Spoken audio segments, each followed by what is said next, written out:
Good morning, Nigeria. You're welcome to Morning Pulse, the pulse of Nigerian politics. My name is Sharon Nnamdi. Joining me live in the studio, I have with me Ifoma Oji. Good morning. How are you doing? Good morning, Sharon. How are you very doing? Well. All right. Now, joining us via Zoom, we have gubernatorial candidate for the Anambra State elections in person of Mr. Okeke Chika Jerry. Good morning, sir. How are you doing? Sir.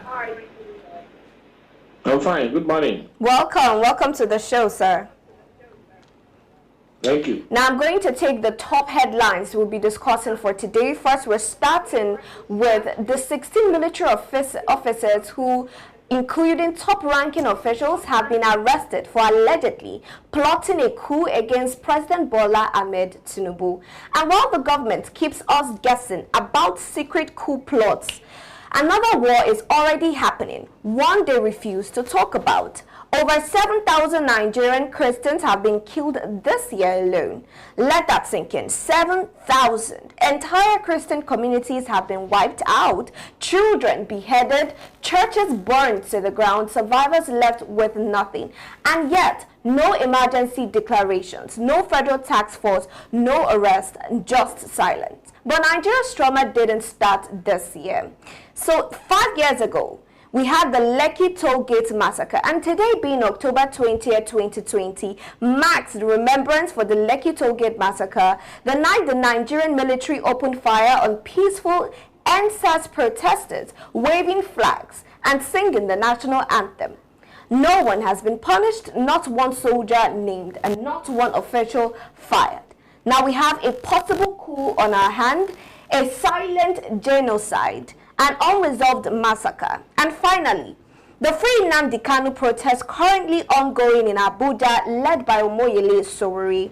Updates coming up as the day progresses, so you might want to keep tuned for that. Now, first of all, I'm going to take your opinion on the protest happening, Mr. Okeke, the Free Nnamdi Kanu protest happening in Abuja, led by Sowore and other high figures in the community, in the society generally. What's your take generally on that particular protest, sir? The Kanu protest happening in. Can you hear that? High figures in the community, in the society. Mr. Okeke, are you there? All right. Now, first of all, I'm going to start with the protest and how it's going on in Abuja. We're going to look at a video where we can see Sowore actively in that video chanting Free Nnamdi Kanu and the rest of them. And first of all, as we take a look at that video, I'm just going to ask Ifoma, do you think we are on the right track and there is something positive that will result from this particular protest? I think, yes, we are on the right track. Constitutionally, we have the right to protest, you understand. So, and this case of Nnamdi Kanu, he has been incarcerated for, I think, almost 7 years now. And I remember on 12th October 2025 that the president granted pardon to a lot of persons in prison, about 175 of them, if I'm not mistaken. And I was surprised that Nnamdi Kanu was not among those people. You understand, under the prerogative of mercy. It was quite, for me, it was quite sad. And I can see Sowore them, leading the protest in Abuja for the release of Nnamdi Kanu. It is a peaceful one. And I think the government should actually listen to the cries of these people. This man has been in police custody for how many years now? Exactly. You understand? What is the reason? Yeah. Why has he been in that place for a very long time? We need to answer. They need to answer these questions. And if these people, this protest doesn't result to anything, I am seeing a massive revolution if nothing is being done about this. That's beautifully said, because, when you talked about the presidential pardon, I don't even know how the president could have granted presidential pardon to a case that has not been concluded on. They're still hearing the case. We've not seen any conclusions every time they are adjourning the case. So it's not even a situation of presidential pardon, because you only pardon cases that have been tried point, or situations that have come to a conclusion. This is a matter that has been in court for the longest. It's the longest trial that I'm going to witness in a long time in Nigeria. It's 10 years now. Now it's really sad that we practice democracy, and this is what we're seeing. We also saw before now there were rumors where it seemed as though the police were trying to sabotage the protests, but we can see that it's ongoing, and as we move forward, we're going to get updates on that particular scenario. Now we are talking about the allegedly 16 military officers, including top personnel in the military force, that have been arrested for plans to unseat the president in person of President Bola Ahmed Tinubu. The question that a lot of Nigerians are asking really is, who are these officers and why now? There are some comments on X that I want us to take a look at, where we can see what other Nigerian citizens are saying. So Global Eye News says, Tales by Moonlight. Okay, I think it's trying to make a joke of what is going on. Then, all right, now another person is saying that it's been ongoing before his birth, and it's almost 50 years old now, and it's still going on. That's the case of injustice going on. Now, Mentus Ugu says, what would have been fun to watch is the mass exodus of Nigerian politicians on private jets out of the country. If this does not tell APC anything, I wonder what should. Every propaganda has an expiry date. Now, Ugo Dinobi says, believe this at your own risk. Don't they have names? Tech Bender now says, believe this at your own risk. Oh, everybody's echoing the same thing. Don't they have names? So what Nigerians are asking for is the names of these people. The MJ says, names we no see. Faces of the soldiers we no see. Zone or barracks we no see. Audio coup. Now finally, Solomon says, this never happened, by the way. They are just putting it out there to put fear in the hearts of the military because of what is happening in other African countries. You know, this person, Mr. Solomon, has a point. We've seen what is going on in Nepal. We've seen what is happening in Madagascar.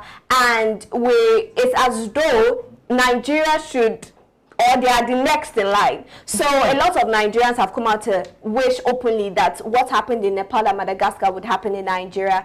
But first of all, Ifoma, a coup that was so silent, nobody even had any news or any idea about this. How genuine do you think this particular news report is?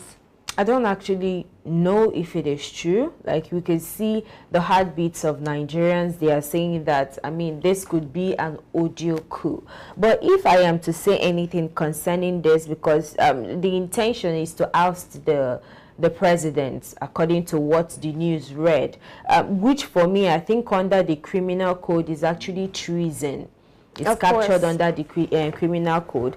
I don't, in as much as we are not comfortable with this government, but a coup, are we witnessing another coup? I think Nigeria has witnessed about 5 or 6 coups over the years now, and we can't stand that. This is not the time and moment for Nigeria to experience something like this form of, unrest in the country, because we already have a lot of things going on, a lot of insecurity. You mentioned rightly about the ones going on in the north and the massacre, the Christians and the rest of them. So we need these security personnel, together. This is the moment we need them. So we don't need this, disintegration or any form of in the military force. Yes, exactly. We need them united. And then again, I think that these people, if it is true, if the story is true, according to them, they said they've already detained them. But if it is true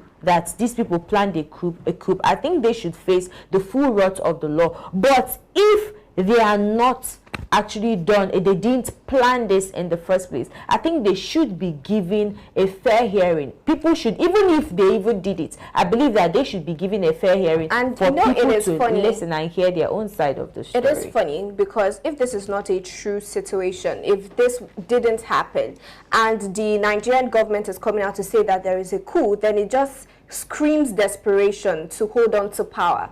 There are a lot of things that has been going on as regards the forthcoming elections in 2027, especially with the current administration. People going as far as promising 2.5 million votes. People going as far as saying if you're not wearing a Siwaju attire, you cannot come for public meetings or executive meetings and whatnot. And I just personally think that it is laughable if this is not true.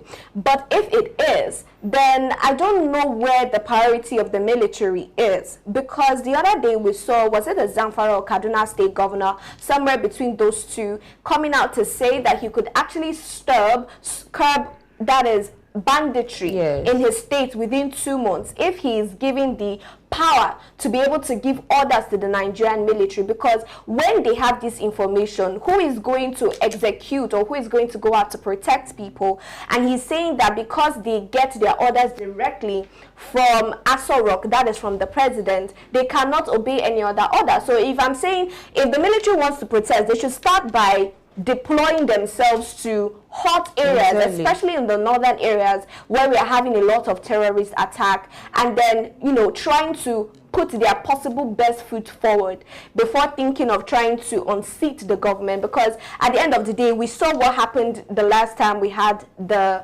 coup attack and the military in rule. I don't know if this is something Nigerians want to see. Anyways, you let us know in the comment section, a military-led Nigerian government or the continued attempt for a democratic nation. Now, we are moving on to the next story, still talking about the security issues. And this one is really bothersome and it hits home. It's about the Christian genocide in the north. Now, let me get this straight. The international bodies, some international bodies have come out to declare this a Christian genocide happening in northern Nigeria by Islamist bodies. But we see the Nigerian government coming out to denounce that statement and coming out to say that there is no Christian genocide. Anyways, we are going to take a look at a video where a pastor, the other day we saw that his church was demolished to the ground. Now he's coming out to call out likes of President Trump to come to their aid because of the ongoing genocide in the north. Let's have a look. Tell Trump to save our life in Nigeria. They are killing Christians in Nigeria outside performing burial every day. And they expect us to silence. Now is an order.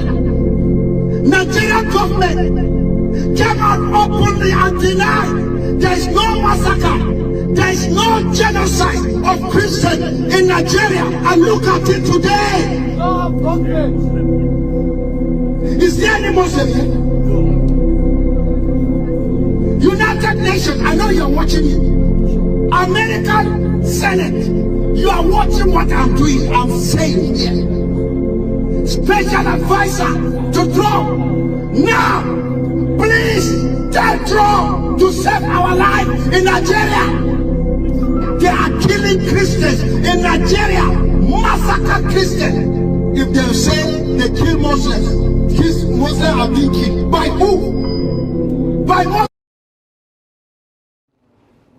We just saw that video and it has gained a lot of traction, and more people are coming out to talk about what is going on in the north.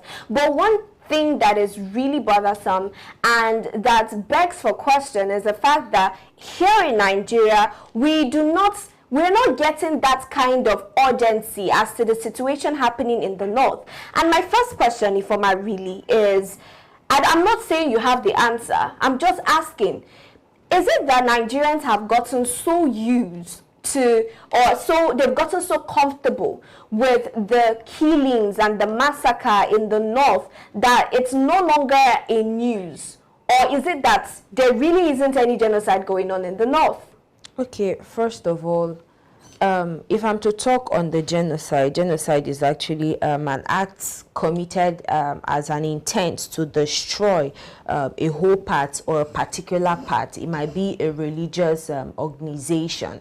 So what is going on here? We cannot simply say that it is a genocide. If it is a genocide, we are yet to know. We just saw, a video of one man talking about, the massacre in his church, which we can actually... Not in his church, in the north. In the north, we can actually interpret it as being, a genocide. But at the same time, we can't really say that there is a massive massacre of the Christians. You understand? But we've seen 7,000 Christians dying in a year. Calm down. No, you don't say calm down. I'm just asking a question, okay? So we've seen 7,000 Christians that have died from January till now.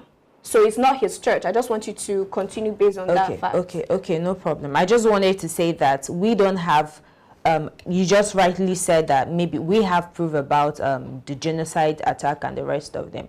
But if I'm to say anything about this, I think this has actually been going on for quite a while now, and it's as if the government are comfortable with it, and it's as if the only place the Nigerian citizens ends their protest, or rather their agitation, is in the comment section. And it is so sad that we cannot unite together to fight this trauma, that we have to invite the outside body. We saw in the video where he was inviting Trump and his advisors and the rest of them to come and solve the insecurity in the land. This is not really something that we need to invite an outside body. It's something that we need to tackle. The only problem that I feel that Nigerian is witnessing is bad governance. Had it been that we have a government that have the citizens' interest at heart, we wouldn't be experiencing this. It has become a norm that people can actually go to a particular region,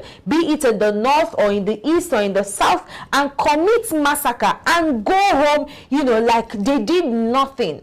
It is so sad that our governments are so invested in their pockets. They are so invested in things that will enrich them and enrich their entire body to look or listen to what is happening in Nigeria. We saw where the government, the president traveled and was saying that there is no more corruption, there is no killing in Nigeria, that everything, the economy is intact. How can a president of a Federal Republic of Nigeria go in the international, even if he wants to, he doesn't want to underreport Nigeria, he wants to represent Nigeria on a broader light, but at the same time, I feel like there are things that you're supposed to push out there. These people outside the country, they see the news, they have relatives down here in Nigeria, they hear from them what is going on, they hear the inflation prices in Nigeria. So you can't come out and say that nothing is happening in Nigeria. I think at this point, what I am actually going to say, because we can't rely on the government anymore to protect the lives and properties of people. I think Nigerians should march forward, should wake up into protecting their lives at this point in time. Well said, Ifoma. Now we're going to take a look at some of the comments on X on what actually Nigerians think. Is this a genocide or is this not a genocide? Now we must look at, this is coming from Digital Asset News, saying we must step in, tagging Donald Trump at Real Donald Trump. If we can come to the aid of Israel, we can come to the aid of these poor people being slaughtered. Admiral says, thank you, but we don't need material relief. We need action against the tyrannical structures within the government. Thank you for your attention to this matter. Gina Galeges says, please help these Christians in Nigeria, tagging Real Donald Trump. We helped those South African farmers when they were being slaughtered. We must, as a Christian body or a Christian nation, do something. Now, Cyril says, it's been going on since before my birth, and I'm almost 15 now.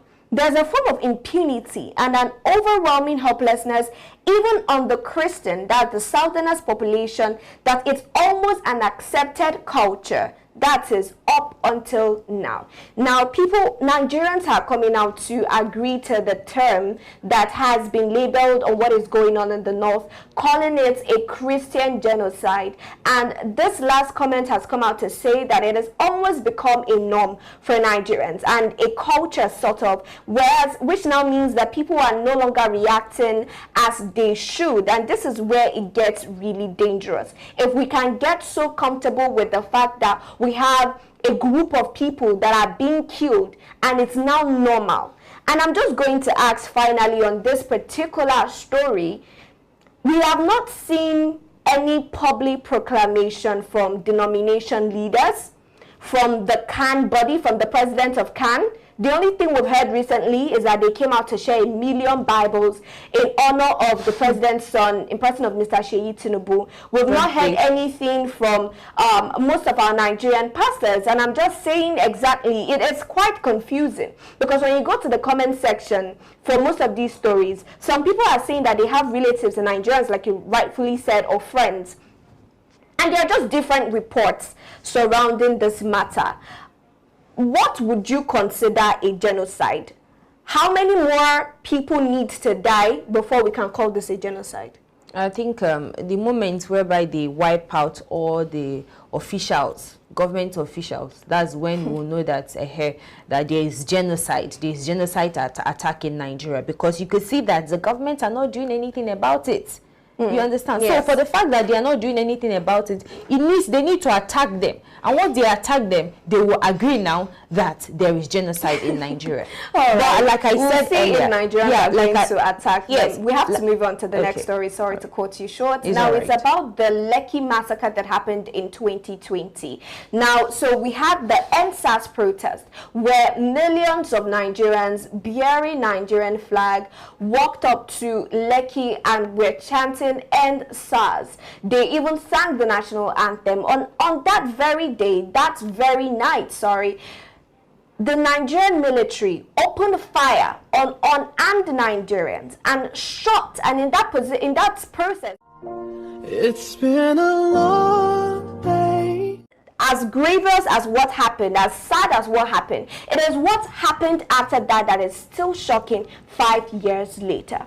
It is the fact that now the Lagos state government came out to denounce that ever happened. They are still saying and still standing on that statement that there was no killing, there was no shooting. The military has not said anything. They've not released the army, the commander in charge. The Lagos state government did not say anything, and it was led even then and until now by the governor Sanwo-Olu. He has not come out to say anything. The president has not said anything. No arrest has been made. But millions of Nigerians were dead. Now the question is, who ordered the killing? And who ordered the blackout? And it's so sad that we are seeing things like this happening. And I really applaud Nigerians that even 5 years later, they are still trying to keep the lives or the sacrifices of these Nigerians alive. But Ifoma, I'm just going to ask. We saw what happened in NSAS. And we saw how the government treated it. Do you think that going forward, we are going to be able to get something substantial from our protests? Sharon, given what happened on 20th October 2020, if I'm not mistaken. Of course. It shows the disconnect between the government and the people they govern. And for the fact, just like you rightfully said, there was no justice. Nobody was arrested. We didn't hear anything about who ordered the massacre. I remember then when this incident happened. It happened, they said they opened fire as at 6:45 p.m. There was blackout, and these people were tear gassed. And they were shooting, the military men were shooting sporadically at people that came out to protest peacefully. They were singing the national anthem. There were no weapons.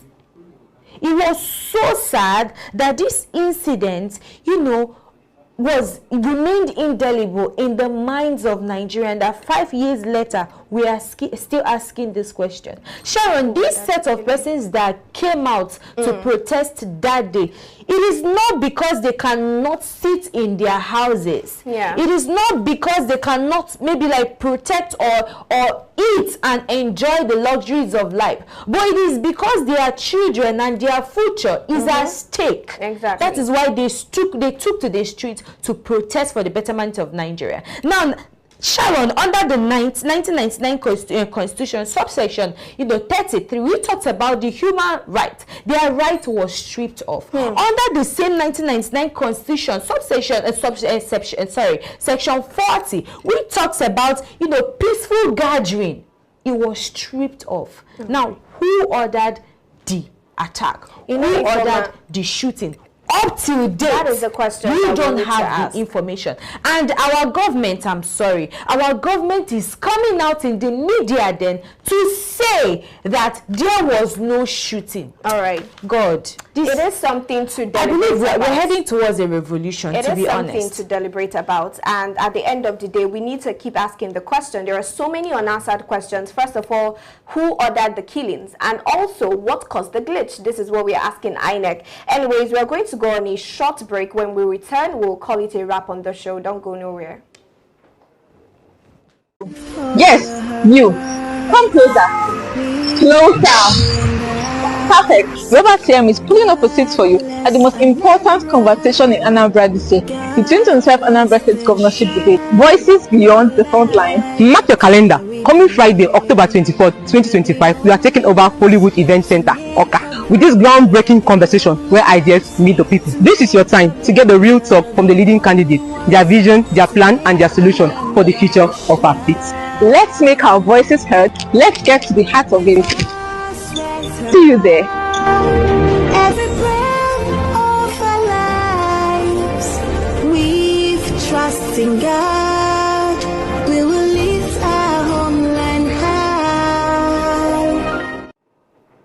All right, you're welcome from that short break. It's still Morning Pulse, the pulse of Nigerian politics. And before we went on that break, we're talking about the unfortunate situation and incident that befell Nigerians 5 years ago at the Lekki toll gate, where we saw Nigerians being killed by the very government that was supposed to protect them. Now, finally, we are going to call it a wrap on the show. We have talked about the fact that the Nnamdi Kanu protest is still ongoing in Abuja, and we'll be giving you updates as the events unfold. And also, the Anambra State gubernatorial election slated for November 8 is fast approaching. And we have the governorship debate that will be going on 24th of October 2025 at the Hollywood Event Center. And it will be a great time to actually ask and drill these candidates what exactly they have in store for Anambra. But until then, we'll keep you updated. My name is Sharon Nnamdi, and I've been joined in the studio by Ifoma Oji. And thank you to our viewers for your constant support and your joining and your contributions. If you are yet to follow us across all social media platforms, please endeavor to do so. Find us at Active Citizens. You can find me on my personal pages on Instagram and Facebook at Sharon Nnamdi and Jiri Forma. You can find me on Facebook at Oji Sophia and on Instagram at Miselex. All right, till we come your way this afternoon for Acid Hot, where we talk trending hot stories. Do have a good morning. 20th October 2020, Nigeria government off lights by innocent citizens for Lekki toll gate. Lagos State Governor Babajide Sanwo-Olu says no death was recorded in Tuesday night attack in the Lekki toll gate area of Lagos State. Sanwo-Olu admitted that soldiers opened fire on NSAS protesters. Those who suffer casualty during the gunshot needs to answer some questions too. How are they there? How long were they there? What kind of characters are they? Military, they off the light. Today, 20th October. We are helpless. We are peaceful, they are killing us. We are dying. 8 people. We are dying. We don't pain where our country people begin suffer. The kind shaking wey our eye don't see, our mouth no fit talk am. Bag of rice wey we dey buy 10k before, e don reach 50k now. Oh yeah, yakata for we country. But yet we still dey suffer on top poor matter. You go school, spend 6 to 7 years on top 4-year course, all because of ASUU strike. And you go still comot, you no go see work. Now, the power dey our hand to choose better person. We get the capacity to make Nigeria better. And the only person wey fit do am for us na Peter Obi. Naija, make we no miss this opportunity. Make we vote Peter Obi and Yusuf Dati as President and Vice President of the Federal Republic of Nigeria. Vote LP. Vote Mama, Papa, Pikin.